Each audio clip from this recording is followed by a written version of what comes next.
Graphic communication. Line conventions.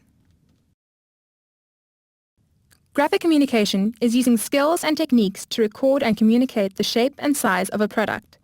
Every product we have today, such as cars, houses, tables, appliances, and tools, started as an idea. These ideas were communicated as different types of drawings. These are the basic tools you will use in your graphic design: a plastic ruler, an HB pencil kept sharp with a sharpener, an eraser, and a drawing compass with its own short pencil.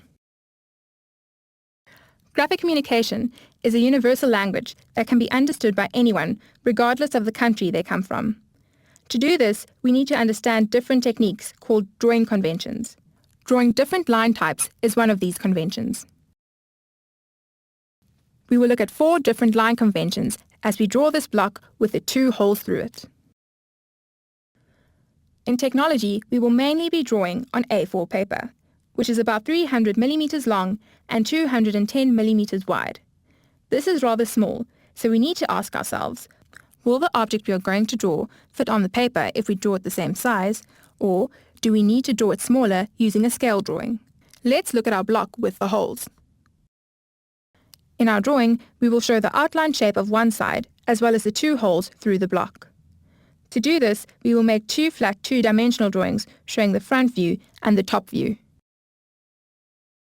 The front view will be placed here in the top half of the page, and the top view will be placed below. There should also be enough space around the drawing to add other information if we need to. Our block will not need to be drawn smaller, as both drawings will fit easily on the page. The drawing will be the same size as the object. The first type of line convention we will draw is known as construction lines. Construction lines are lines that show the layout of the drawings on the page, as well as the outline position of the object and any internal lines. They are drawn lightly without too much pressure on the pencil, as they will be erased later. We use accurate measurements to mark where the drawings will be. Start by using the same measurement on both sides to mark and draw the first construction line. Measuring and marking on both sides will ensure that your lines are placed neatly and accurately. Continue measuring and marking until you have the position marked for the drawings. If we turn the model over, we cannot see the holes, but we know they are there. We will show this later with a hidden line.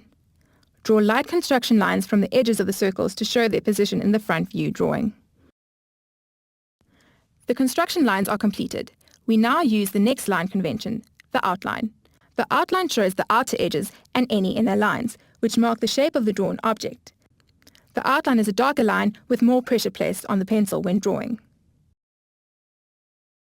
Hidden lines are shown as a dash line.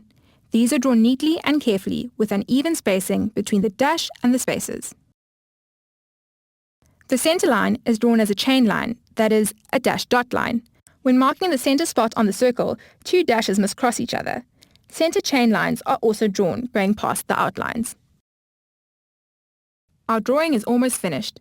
Use your eraser to remove any unwanted construction lines. Add a title to your drawing and any other information necessary. We have learned how to position drawings evenly using construction lines. Completed drawings are shown with outlines. Any hidden lines are shown with dash lines. When we have circular shapes, such as holes, they are shown with a chain line. These are all line conventions in graphic communication. Need more help? Shop our books around the clock and subscribe to our channel to stay ahead.